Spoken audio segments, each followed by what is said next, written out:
آج کا 6 ستمبر کا یوم دفاع آپ بچوں نے اپنے خوبصورت، اپنی کریٹو، اپنی جاندار پیشکشوں سے، کاوشوں سے، پارٹیسپیشن سے بہترین فنکشن کیا۔ آپ لوگوں نے پاکستان کو، پاکستان کی افواج کو، پاکستان کی نظریاتی سرحدوں کو، پاکستان کے آئین کو بہت اچھے لفظوں میں خراج عقیدت پیش کیا، اور جس قدر آپ کے اندر وطن سے محبت کا، وطن سے الفت کا، وطن کے لیے قربان ہونے کا جوش، ولولہ، جذبہ ہے، یہ قابل تحسین ہے، اور یہ اس بات کا غماز ہے کہ آپ جیسے بچے جب مستقبل میں پاکستان کی رہنمائی کریں گے، پاکستان کے مستقبل کے مختلف مدارس پہ بیٹھیں گے، تو ملک کے اندر ایک جاندار تبدیلی آئے گی، ملک کا مستقبل بہت تابناک اور روشن ہوگا۔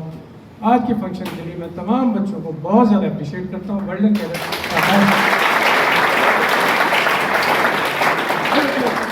ہم نے 1965 میں اپنے دشمنوں کو ایک عبرتناک شکست دے کر یہ ثابت کیا کہ واقعی پاکستان کے سپوت، پاکستان کے بہادر افواج، پاکستان کی بہادر قوم یہ جذبہ، یہ اہلیت، یہ صلاحیت رکھتی ہے کہ اپنے خلاف ہونے والی ہر سازش کو ناکام بنائے۔ اور آج کا دن 6 ستمبر کے دن پرٹیکولرلی اسی کو خراج تحسین پیش کرنے کے لیے، اور آپ کا جو جذبہ، آپ کا اخلاص یہ ثابت کرتا ہے کہ واقعتاً پاکستان کی نظریاتی سرحدوں سے آپ بہت محبت کرتے ہیں۔ بہت اچھی بات ہے۔ کچھ سوالات ہیں اور ان سوالات کے کچھ جوابات ہیں جو آپ کے ساتھ کر کے آپ سے پیش کی جائے گی، تاکہ آپ ہمارے لیڈر ہیں، آپ ہمارا مستقبل میں ہیں، آپ نے پاکستان کی تاریخ کو، پاکستان کے مستقبل کو آگے بڑھانا ہے، تو آپ کے ذہنوں کے زاویے کلیئر ہونے چاہیے۔ دفاع کا مطلب ہے اپنے ملک کو بچا لینا، اپنی جان کو بچا لینا، اپنی ذات کو بچا لینا۔ 6 ستمبر 1965 کا واقعہ بھی ہمارے سامنے ایک درخشاں مثال ہے، لیکن یہ ایک واقعہ نہیں ہونا چاہیے۔ یہ دفاع کا عمل مستقل عمل ہے۔ دفاع کا عمل ایک دن سے منسوب نہیں ہے کہ 6 ستمبر 1965 کو ہم نے دفاع کر لیا، اللہ اور فیصلہ۔ دفاع منسوب ہے ہر روز سے، ہر سال سے، ہر دہائی کے ساتھ دفاع آپ کا ڈیفنس منسوب ہے۔ ہمیں سوچنا چاہیے کہ کیا صرف 6 ستمبر 1965 کو ایک دفاع کی تحریک پیش کر کے، ایک دفاع کی سرگرمی کر کے، جدوجہد کر کے، ایک بہت بڑا مارکا سر کر کے کیا پاکستان کے مقاصد پورے ہو گئے؟ آج پاکستان کو قائم ہوئے 75 سال ہو گئے۔ ابھی کچھ بچوں نے کہا کہ کسی کی جرت نہیں ہے کہ پاکستان کو میلی آنکھ سے دیکھ سکے، ہمارے اوپر حملہ کر سکے، ہمیں چھیڑ سکے، ہمارا بال بانکا کر سکے۔ بڑی اچھی بات کی آپ نے، لیکن ہمارے پاکستان کے اندر اس قدر پسماندگیاں ہیں، اس قدر جرائم ہیں، اس قدر کمزوریاں ہیں، اس قدر بڑے بڑے بلنڈرز ہیں کہ امریکہ کو، برطانیہ کو، فرانس کو، جرمنی کو، انڈیا کو آ کے، چین کو آ کے آپ کو برباد کرنے کی ضرورت نہیں، آپ اپنے آپ کو خود خیر سے برباد کرنے لگے ہوئے ہیں۔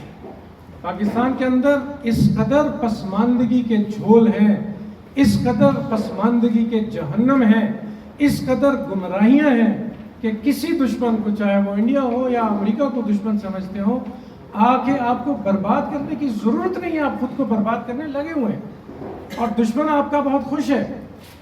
مثال کے طور پر سب سے سچا، کھرا اور پکا دشمن ہم انڈیا کو سمجھتے ہیں، جو ہمارا سگا دشمن ہے۔ ہم سمجھتے ہیں انڈیا، کرش انڈیا کے ہر وقت صبح دوپہر شام تسبیحوں کا ورد کرتے ہیں، ہم سمجھتے ہیں ہمارا سگا دشمن ہے۔ لیکن ہندوستان جس کو آپ نے دشمن بنایا، سیانے یہ کہتے ہیں کہ جنگل میں بلی کے شکار کو جاؤ تو شیر کے شکار کی تیاری کر کے جاؤ، تاکہ آپ کے پاس تمام اسباب موجود ہوں۔ ہندوستان کو دشمن قرار دینے کے بعد آپ کی تیاری ہندوستان سے لڑنے کی ہے ہی نہیں۔ مثال کے طور پر ہندوستان آج دنیا کی 5ویں بڑی مالیاتی طاقت بن چکا ہے، دنیا کی 5ویں بڑی اکانومی بن چکا ہے۔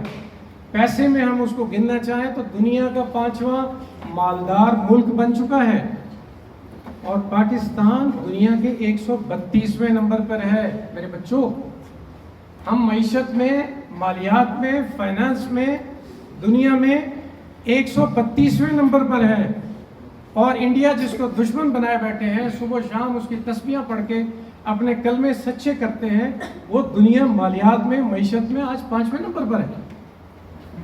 اور سافٹ ویئر انجینئرنگ میں، سافٹ ویئر کی دنیا میں، کمپیوٹر کے میدان میں امریکہ کے بعد اس وقت انڈیا کا نمبر ہے، second largest soft where country in the world. میں ہندوستان کے فضائل نہیں بیان کر رہا، اپنے بچوں کو آئینہ دکھا رہا ہوں کہ آج یوم دفاع پاکستان 6 ستمبر 1965 کی یاد میں ہم گڑ گڑا کی تقریریں کر رہے ہیں، جوش اور ولولے سے تقریریں کر رہے ہیں، ضرور کریں، بہت اچھی بات ہے، لیکن ان تقریروں کے پیچھے یہ بھی تو سوچنا ہے کہ میری کیا اوقات ہے، میں کس قدر مضبوط ہوں، میں کس پانی میں کھڑا ہوں۔ تو ہندوستان کو دشمن گردان دے کر ہم یہ نہیں سوچتے کہ وہ دنیا کی 5ویں مالیاتی طاقت بن گیا، دنیا کی 2nd سپر پاور بن گیا سافٹ ویئر انجینئرنگ میں، ٹیکنالوجی میں دنیا کے 10 ملکوں میں ایک نام ہندوستان کا آ رہا ہے، پاکستان 100 سے اوپر کے ہندسوں میں ہے۔ یہ آج ہمیں سوچنا پڑے گا، یہ جنونیت کی جو چادر ہم نے اوڑھ رکھی ہے، یہ سب سے بڑی ہماری گمراہی ہے جو ہمیں بربادی کی طرف لیے چلی جا رہی ہے۔ ہم ترقی نہیں کر رہے، ہم مائنس میں چل رہے ہیں۔ دنیا کے تمام ملکوں کو، بالخصوص ہمارا متصل ہمسایہ جو چین ہے، ہمارا متصل ہمسایہ جو ہندوستان ہے، ہمارا متصل ہمسایہ جس کے ساتھ ہماری سرحدی رشتہ داری ہے، ایران ہے۔ آپ دنیا میں کہیں مت جائیں، ایران کی ترقی دیکھ لیں، ہندوستان کی ترقی دیکھ لیں، اور چائنا کی ترقی دیکھ لیں۔ ہندوستان میں جس کو آج ہم دشمن 19 تقریروں میں بچوں نے گردانا، دلی سے 8000 ٹرینیں چلتی ہیں پورے ملک میں 24 گھنٹوں کے اندر۔ دلی سے پورے ملک کے لیے 8000 ٹرینیں چلتی ہیں۔ ہمارے کراچی سے 18 ٹرینیں نہیں چلتی 24 گھنٹے، ملک کو فیسیلیٹیٹ کرنے کے لیے، ملک کو فیسیلیٹیٹ کرنے کے لیے، عوام کو سہولت دینے کے لیے، عوام کی زندگی کو آسان کرنے کے لیے کراچی سے 18 ٹرینیں نہیں چلتی ہیں، اور ہندوستان کے دلی سے 8000 ٹرینیں چلتی ہیں۔ ہندوستان کے قومی ریونیو میں، نیشنل ریونیو میں 5واں حصہ ان کے ریلوے کے نظام کا ہے، اور ہمارا پاکستان کا ریلوے کا نظام سن 47 سے خسارے میں۔ جسٹ امیجن کہ ہمارا ریل کا نظام سن 47 سے خسارے میں جاتا ہے۔ کیوں خسارے میں جاتا ہے؟ کیونکہ ہماری قومی ترجیح کوئی نہیں ہے۔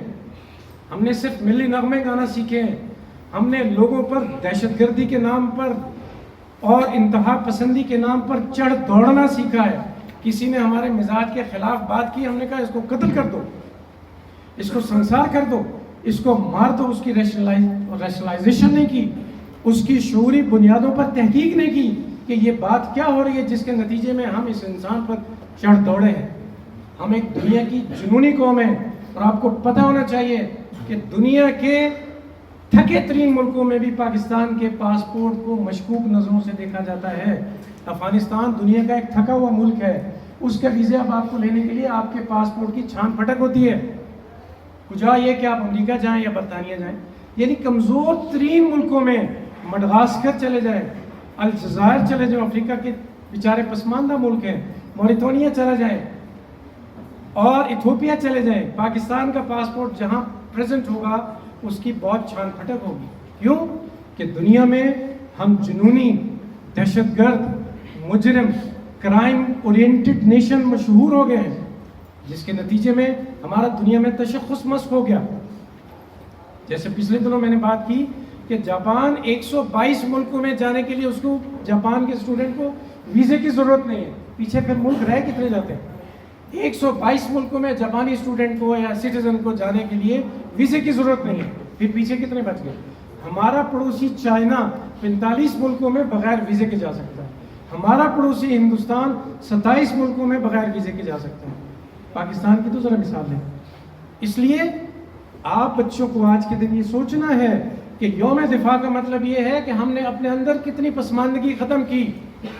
کیوں نہیں ہماری ریاست نے ریلوے کا نظام مضبوط کیا؟ پاکستان میں ایک دن میں 1.5 کروڑ سے زیادہ لوگ سفر کرتے ہیں۔ یہ ابھی رف ایسٹیمیٹ 10 سال پرانا جو پیش کیا گیا تھا، ایک دن میں پاکستان میں 1.5 کروڑ لوگ سفر کرتے ہیں، اور ان 1.5 کروڑ لوگوں کا ریونیو، پیسہ پرائیویٹ کمپنیاں ہڑپ کرتی ہیں، اور آپ کے ملک میں حادثوں کا جہنم کدہ بنا ہوا ہے، آلودگی کا جہنم کدہ بنا ہوا ہے۔ پاکستان کا ہائی وے کا محکمہ نئی نئی سڑکیں سال میں 4 دفعہ بناتا ہے، اور یہ دندناتی ہوئی بسیں پرائیویٹ مافیا کی، ٹرانسپورٹ مافیا کی سڑکیں ادھیڑ کے رکھ دیتی ہیں، حادثات کر کے لوگوں کو لقمہ اجل بنا رہی ہیں. لیکن قومی ریاست جس کی یہ ڈیوٹی ہے کہ ریلوے کا نظام منظم کر کے دے، وہ ریلوے کا نظام منظم کر کے ہی نہیں دے رہا. جاپان، فرانس اور برطانیہ، ان ملکوں کے درمیان روزانہ کی بنیاد پر لوگوں کی ٹریولنگ ہے. تو برطانیہ اور فرانس کی حکومتوں نے سوچا کہ ہمارے لوگ روزانہ ایک دوسرے کے ملکوں میں آتے ہیں، سفر کرتے ہیں، 250 کلومیٹر کا فاصلہ ہے، ہمارا ریونیو کا بڑا خرچہ ہوتا ہے، کیوں نہ ٹرین چلائی جائے. تو سیانوں نے کہا، انجینئرز نے کہا، جب فرانس اور برطانیہ کے درمیان خشکی کا راستہ نہیں ہے، انہوں نے کہا ایسی تیسی پھیر دو خشکی کو، سمندر کے نیچے سے ٹرینیں چلاؤ، ہماری عوام کو ریلیف ملنا چاہیے، ہماری جو لاکھوں لوگ روزانہ سفر کرتے ہیں ان کو ریلیف ملنا چاہیے. انہوں نے سمندر کے نیچے سے سرنگیں بنا کر فرانس اور برطانیہ کو ایک دوسرے کے ساتھ ٹرین سے متصل کر دیا. اب آپ پیرس سے انگلینڈ، برطانیہ، لندن آنا چاہیں، جہاز پہ 1.25 گھنٹہ لگتا ہے اور ٹرین پہ 35 منٹ لگتے ہیں. جسٹ امیجن کہ وہ قومیں ہیں، اپنے قوم کو سہولت دینے کے لیے انہوں نے سمندروں کے نیچے سے سڑکیں بچھا دی. یہ ہوتا ہے دفاع. پسماندگی دور کرنا دفاع ہوتا ہے. صرف اپنی جیب سے بم نکال کر، اپنی جیب سے پسٹل نکال کر، اپنی جیب سے پتھر نکال کر دوسرے کا سر پھوڑنا دفاع نہیں ہوتا. اس چیز کو آپ بچوں نے سوچنا ہے، آپ ہمارا مستقبل ہیں. اسی طرح آپ دیکھیں کہ 1944 میں جاپان کو امریکہ نے ایٹم بم گرا کر برباد کر دیا. جاپان کو یوں سمجھ لیں صفحہ ہستی سے مٹا دیا. جاپانیوں نے کہا کہ بھئی امریکہ ہمارا دشمن اور آج اس نے ہمیں برباد کر دیا، اس کا تدارک کیا ہے، کیسے جان چھڑائیں. کچھ سے انہوں نے کہا کہ سب سے آسان اس کا حل یہ ہے کہ امریکہ سے دوستی کر لیں. انہوں نے کہا کیسے؟ امریکہ نے تو جاپان کے ہیروشیما ناگاساکی کو ایٹم بم کر کے نہ صرف شہروں کو برباد کر دیا ہے، 1.5 لاکھ انسان قتل ہوئے، معذور ہو گئے. آپ کیا کہتے ہیں ہم ان سے دوستی کر لیں؟ انہوں نے کہا دنیا میں اگر زندہ رہنا ہے تو زندہ رہنے کے لیے جنگوں نے نہیں آپ کو زندہ رکھنا، دوستی نے زندہ رکھنا ہے. انہوں نے کہا ٹھیک ہے، پھر اس کا پرپوزل کیا ہے؟ بتایا گیا کہ پرپوزل یہ ہے کہ جاپان سے دوستی کرو اور امریکہ سے دوستی کرو اور جاپان کا دفاع امریکہ کے حوالے کر دو. امریکی حیران رہ گئے کہ یہ جنگ نے کیسا پینترا بدلا. اس جاپان جس کو ہم نے 2nd ورلڈ وار میں تباہ کر دیا، وہ ہم سے نہ صرف دوستی کے لیے ہاتھ بڑھا رہا ہے بلکہ ہمیں یہ کہہ رہا ہے